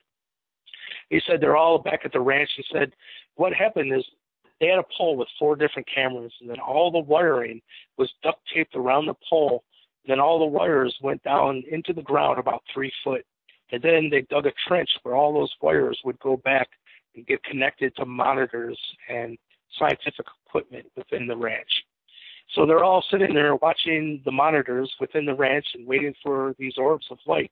All of a sudden, there's just a flash, and all the cameras simultaneously just go dark, like static. So they go out, and they said, first of all, when they went out, they noticed the cows hadn't scattered. So these cows were really timid of anything.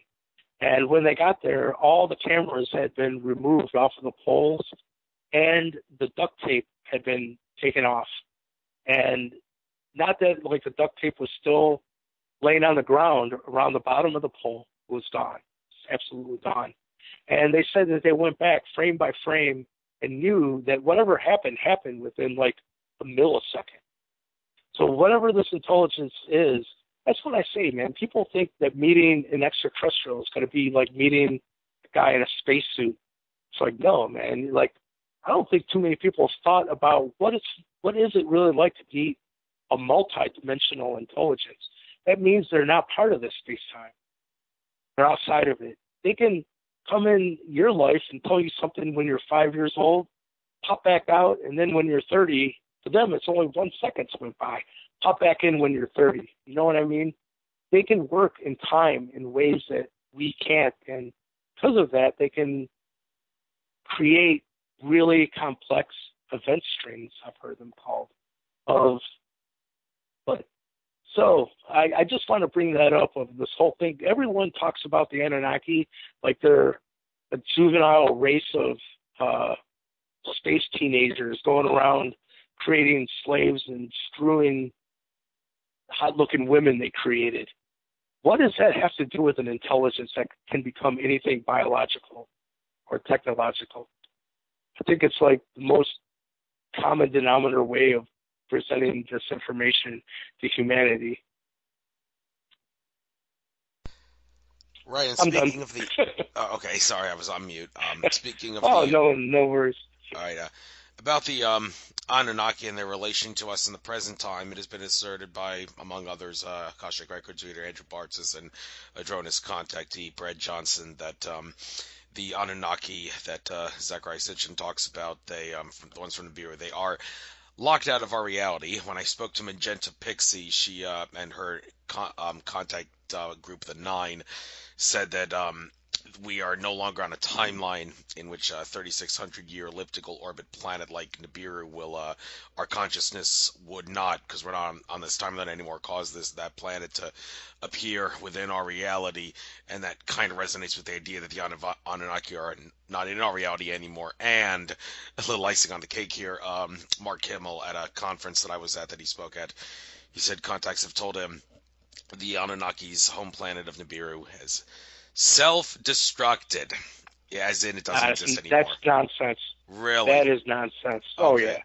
Matter of fact, when I met the Anunnaki, from my viewpoint, this is because I met them face to face. It isn't someone getting information from channeling or anything. They told me there would be another celestial object visible in our skies very soon, and it won't be a question to anyone then. They'll go, wait a minute, is that planet inhabited? Hey, wait a minute, isn't this what they've been talking about on Ancient Aliens? Wasn't on then, but they said it'll lead people right to Zachariah Sitchin's work. And I know Zachariah Sitchin too. It pisses me off, by the way, that people have thrown him under the proverbial bus. I can tell you from the NSA insiders, highest level of intelligence on this planet, they said Zachariah Sitchin was more correct than he even knew, or his son. I don't know how his son got thrown in there, but that's how it was communicated to me. But they said every single time, no matter what information is being brought here, it's going to be filtered through the individual that's bringing it through. Now, what I can tell you is the Anunnaki told me that Sitchin was inspired by them to encode his work. It's for those that it's intended for, it will spark cellular memory in those individuals that read it. And but again, the Zachariah Sitchin telling of it has no dimensionality aspect to it whatsoever. So it's a really watered down version of it. Doesn't mean it's wrong. Doesn't mean he was deceitful. But in this reality, it's about as accurate as you're going to get, except for the information I'm bringing to the table right now, because these insiders from the NSA have been working with the Anunnaki in technology transfer programs. It was Inky-side Anunnaki that met with Eisenhower in 1952, and that information is coming to surface right now.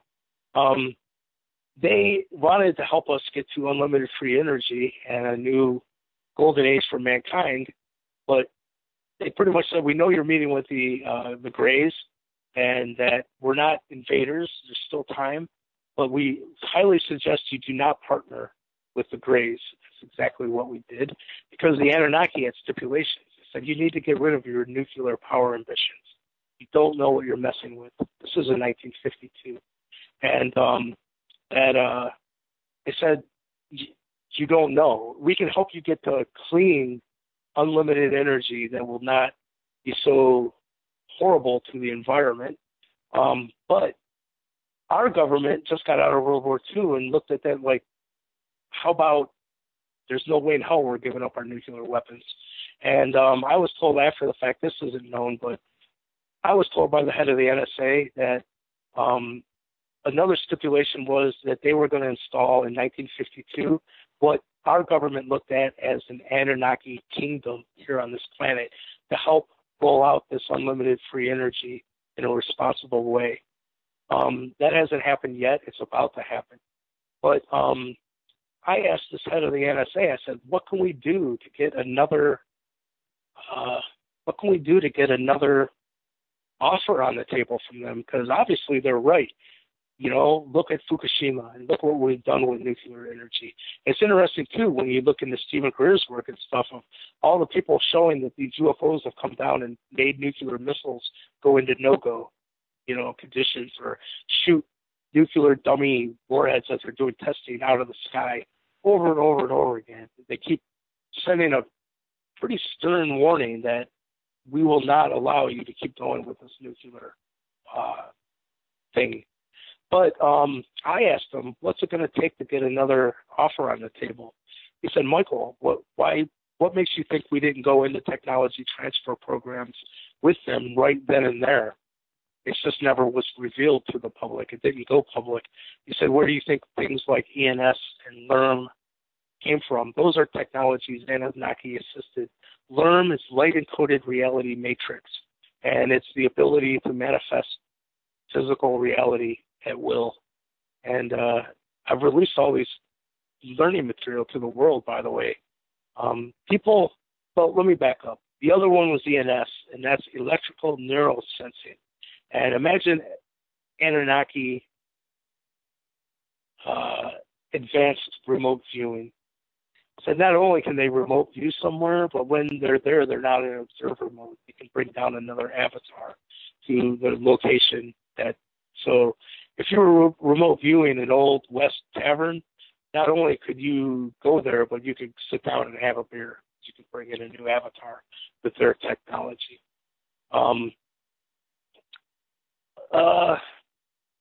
Did that answer the question about, pretty much. Yeah. So he said, we've been working with them for a very long time. I can tell you that the NSA called the Council, which is the 9, by the way. The Council of 9 is the same thing as the Council of 7. In the 9, there's 7 seen members and 2 unseen members. So when you hear people talk about, like in the Emerald Tablets of Thoth, the 7 Lords of Light and the 7 Lords of Darkness, by the way, I went before that council very recently, and after I was almost tricked by the dark into their realm, but thank God something happened and it didn't happen.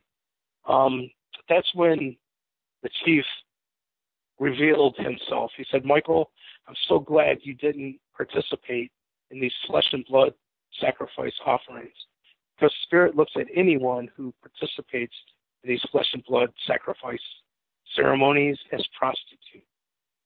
And he said, this is all about self-inflicted suffering from their own free will. He said, this is to weed out the ones that do not stand up into their sovereignty and follow the crowd up the crooked steps.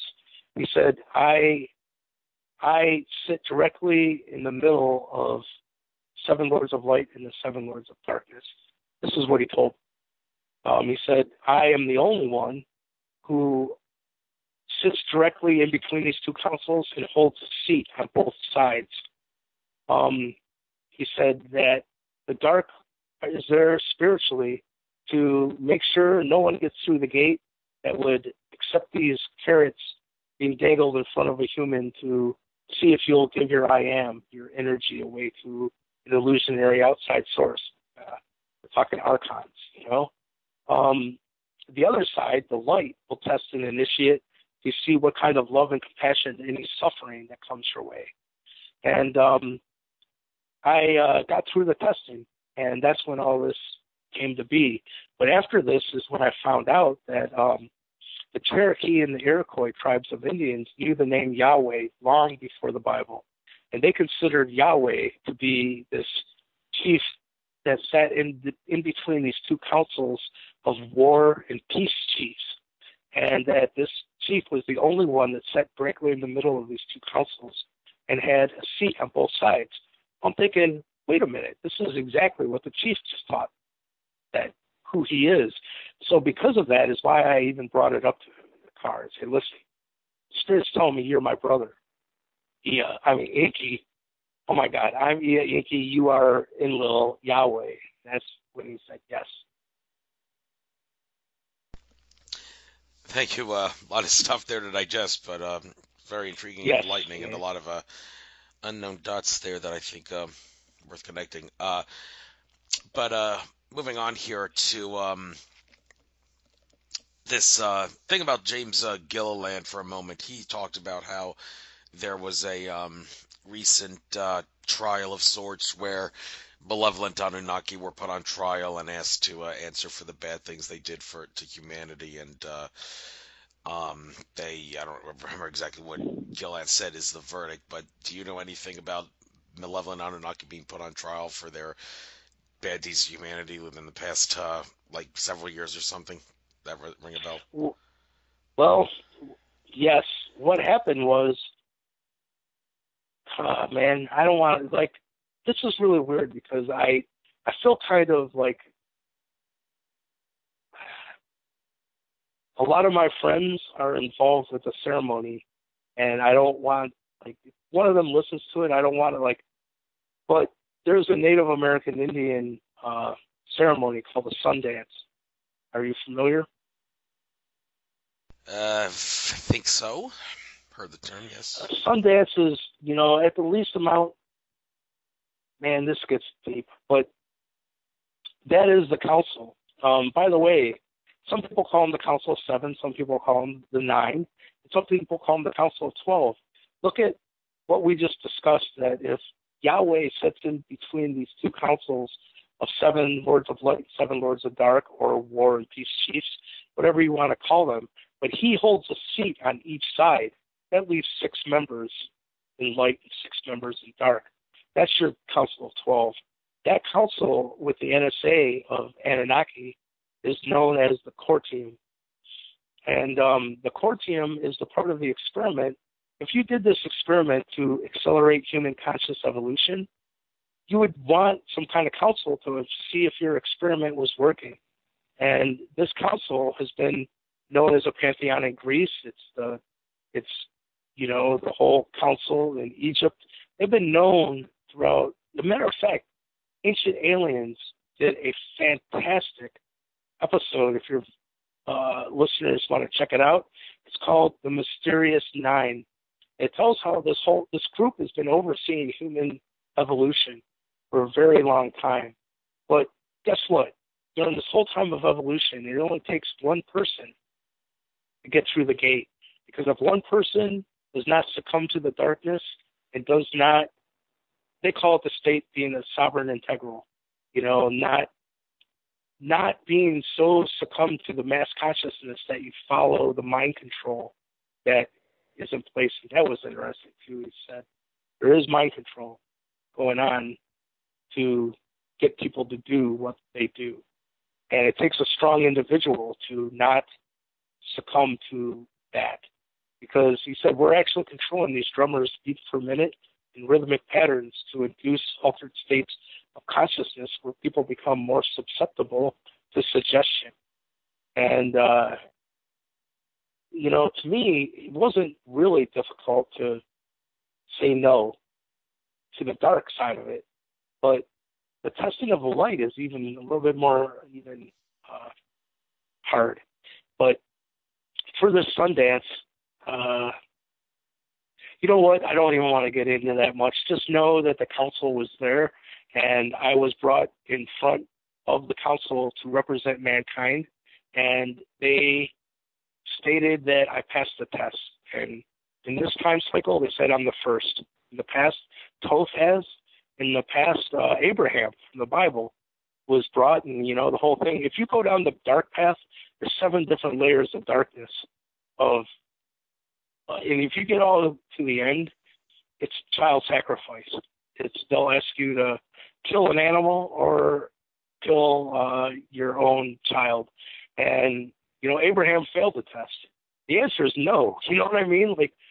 But it starts off really in simple things, and people start giving their power away, and then they're asked to do a couple more things that, most people would go, hell no, that's horrible. But if they take the bait and they do it, then, it goes on down the line. But since I passed the testing of the light and the dark, it stopped this whole cycle. And now the dark are no longer even allowed. I've met my sister now, like we were saying. Her name's, anyhow, I'm not going to reveal that at this moment. But she said, we're already in the 5th dimension. We've been given the grace for our egos to catch back up, because if we were instantly made to reach the level of frequency that we're in right now, that it would cause too many humans to mass go through the processing of their shadow. And a lot of people would just go insane. So we've been given a grace period, and they said from this point forward, there are things the dark, it'll be evident that they're losing their grip on this reality. And it's interesting because, as I told you, they had told me one of the big things that was unlimited free energy.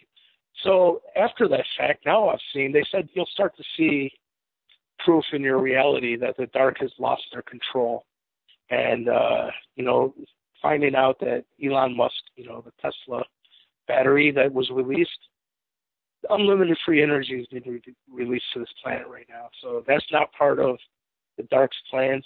I can go into so many aspects. China just went to a new gold-based currency, which the rest of the world is going to. That's going to make our dollar bill, the Federal Reserve note, useless. And it's happening right now. Oh, okay. Now, hold it right there. I usually don't interrupt people, but now I have to interrupt you because this is something that a lot of people have been driven crazy about, this whole RV, GCR, Nassar thing. We've been hearing about it since 2012. It hasn't happened. We're still slaves to the fractional reserve banking system and the dollar, and we will be slaves as long as that exists because that makes debt and inflation unavoidable. So what exactly is the freaking holdup with the RV thing? Can we just crash the damn dollar in one day and speed this up, or is there some reason why the Chinese families and whoever else is supposed to be allegedly behind this doesn't want to do it that way and wants to make us wait the hard way, do it the long way, but the easy way? Because they're not the ones that have the authority to even do it. They may think they have such a small facet of the wealth that's on this planet. The Templars have King Solomon's treasure and the Templar treasure. They said the Templars have more gold that's been mined by the rest of humanity for the whole history. Now taking account that the Templars are the ones who brought the royal bloodline, the Sangreal, the Holy Grail, from the hills of Galilee, and it intertwined into the Native American Indian culture. None of this can happen until the Native American Indians are recognized, and actually to make this reality change, the United States is going to be restructured. Right now I'm in talks with a lot of the Iroquois lawyers and whatnot, because what people don't know is all the people that live in Salamanca, they don't pay income tax. They don't pay state tax, property tax. These are normal Americans that live there. Anyone in this, first of all, here's where this gets cool, is there's already treaties that state the Iroquois Seneca own their own land. And it's evident because right there it is in New York. But what was left out of this is East Lake, Ohio is their original home base. That's where, and if any place is truly Iroquois Seneca land, it's East Lake, Ohio. What I'm telling you, the United States doesn't know this right now, but East Lake, Ohio has never been owned by the United States. It's Seneca land. And all this is going to be coming to fruition. But anyone that has a drop of Native American Indian blood, it's already in the treaties. And these treaties have signatures on them like Thomas Jefferson, George Washington, that Nazera and the restructuring is going to come through the Native American Indian culture. It can't be any other way. And the Templars are the ones that have the Anunnaki true inheritance. And I've been given inkyship after meeting the council at this ceremony. And I'm working right now. I know exactly what you're talking about. I've went and become friends with Dave Schmidt, and I've talked with them. I told them all along, though, these dragon families seem like a bunch of squabbling teenagers. So, no, I'm going to release it, and I want all the credit. And it's, I've asked them repeatedly, and I love Dave. He's one of the most enlightened people I know. But say, hey, you ask your sources what the Templars have to do with this, because I'm not hearing anything about Templars, and I know that's where this reset. It's a stack of dominoes, and one can't fall without everything being revealed. So, yeah. All right, one more thing, and then I guess we'll call it a night. I hate to end on such a disturbing note, but in regards to this No, subject, it's good, man. well, it is good, what you're bringing up. But this idea of couldn't these things just happen instantaneously? Well, not necessarily. When I was at Conscious Life Expo this past weekend, Ted Marr, one of the speakers, interviewed him a couple times. Had a past life job with him in Atlantis as a part-time shop owner with him. It was said, and even Andrew Bartz has Cool. confirmed that in my thing with him. But anyhow, Ted Marr was talking. Well, not him, but one of the speakers at Ted Marr's conference back in June of 2016. Edward Snowden planning to release documents showing that 9/11 truth movement was right all along, and here we are almost 2 years Oh, yeah. since that person said that, and Edward Snowden has released no such thing. I asked Ted Marr, well, what's the hold up, and Ted made it clear there are forces out there that would not want him to say some of the things he could say to answer my question. He said, I would like to talk to you afterwards, and that's when everybody in the audience said, no, we all want to hear this, please. And I was forced at that point to say, hey, everybody, I'm sorry I asked this question. And Ted said, all right, well, the fact is the powers that be that still have some power would make heads roll, literally and figuratively, if Snowden released that information, and that's what's holding it back. It's not because Snowden thinks people can't handle the truth. No, it's because there are forces that will kill people if he does, and so that's the only reason that thing hasn't come to fruition almost 2 years after that guy said it at the conference. So, well, what we got to do, what do we have to do? So all these people that say, well, if this stuff gets exposed, heads will roll. You're gonna lose your heads literally and figuratively. We're gonna murder you and your wife and kids and all that. How can we stop them from doing that? Or is the only way there is no way to stop them? People just have to suck it up and say, well, okay, you're gonna have to kill my wife and kids because I'm not gonna shut up then. I'm just going to expose the stuff anyway, regardless of whether you kill my family or not. So, You know what? That's what Yahweh, we'll call him Chief Yahweh.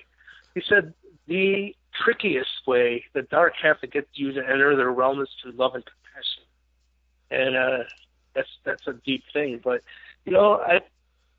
it's very disturbing to me that right after 9/11, and it absolutely was an inside job, anyone with half an open brain, it's common sense.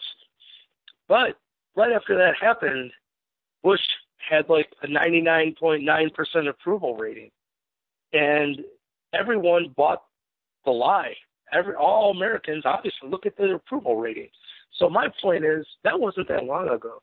Imagine 1 week after 9/11 if the Anunnaki dropped out of the sky and said, listen, you're being lied to. And simultaneously, you got these dark forces. At that point, they're still in play. They're not anymore.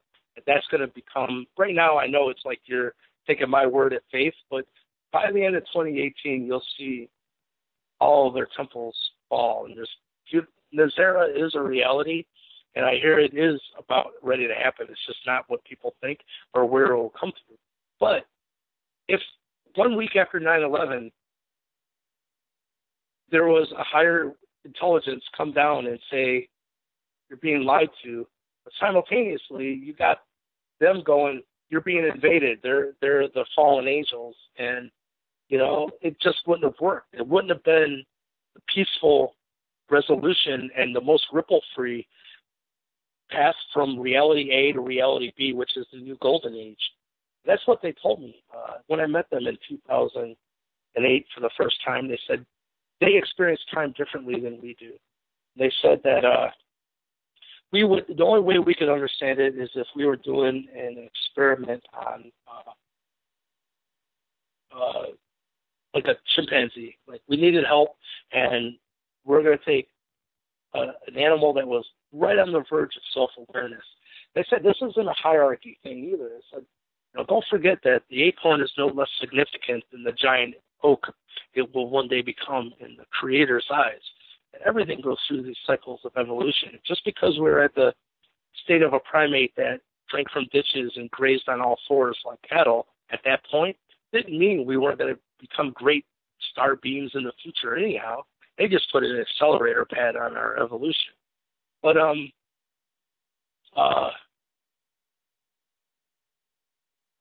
hate to put the blame back on humanity.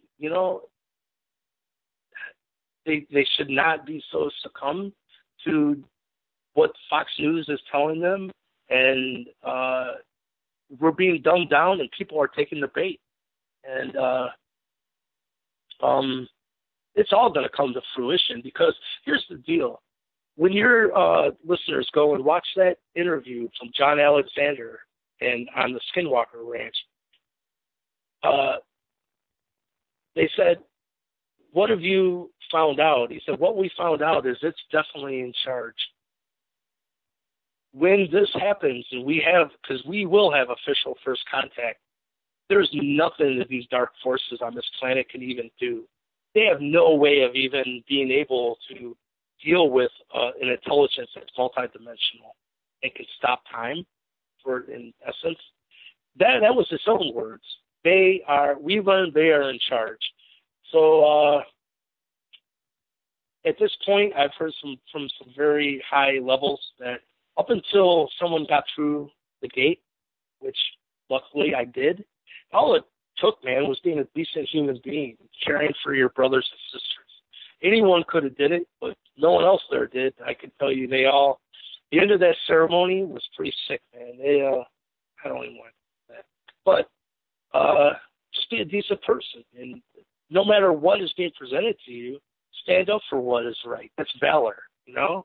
That if you don't do it, no one else is going to do it. And I don't foresee any of dark backlash, because truly they know. What's really funny, dude, is they've been waiting for Ia's return.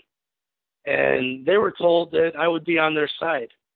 And they said specifically I would have both bloodlines of the Serpent clan, you know, the good cop, bad cop. And I do. The Erie Montauk are what's known as, you know, the darker side of it, Serpent clan. The Seneca is the lighter side.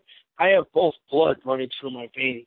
The fact that that's even the case, it's kind of like a miracle, because those two factions were at war from one another for a very long time. So even the idea that a male and a female from the Seneca and the Erie Montauk means pharaoh, by the way, that, you know, it would be a sign to the elite and the New World Order that Ia/Lucifer had returned, and they would know him because he would have both blood running through his veins. Well, guess what? I'm not on their side.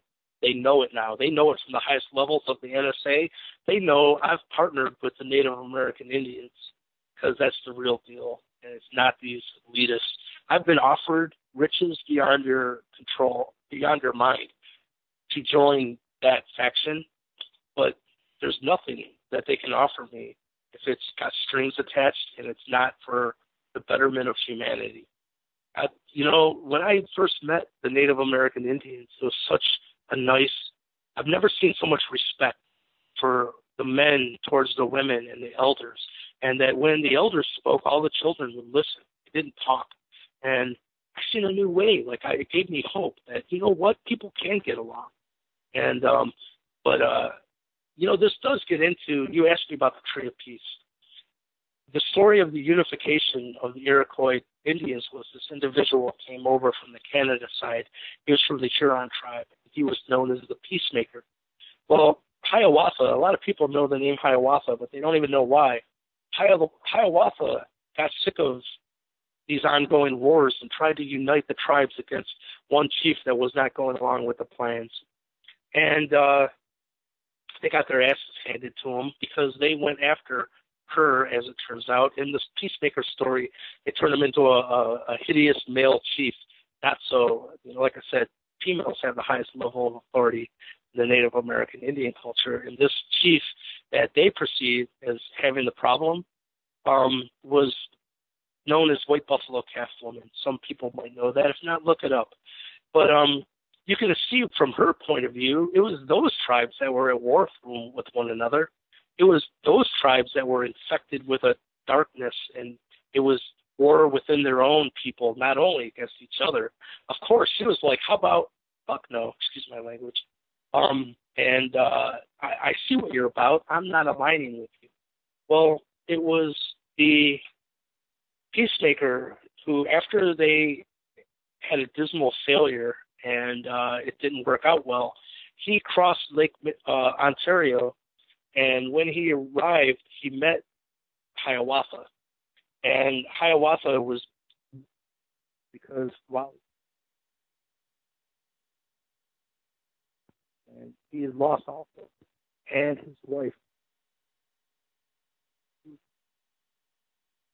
He's,